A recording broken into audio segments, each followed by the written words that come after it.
বন্ধুদেরকে কি বলবে যে এটা পছন্দ হবে? আর প্রাইস তো ভালো। আর কত স্টক দেখছো? স্টক কত? এখন তো উপরে স্টক দেখোই নি, মানে যাওয়াই হয়নি, নিচে থেকে ভালো। হয়ে গেছে। তো আবার আসা হবে তো? কাকিমা আবার আসা হবে তো?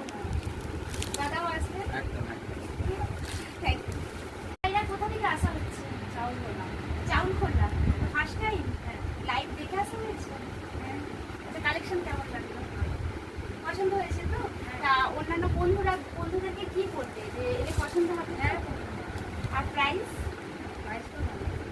আর কত স্টক দেখছো? স্টক কত? এখন তো উপরে স্টক দেখোই নি, মানে যাওয়াই হয়নি, নিচে থেকে হয়ে গেছে। তো আবার আসা হবে তো? কাকিমা আবার আসা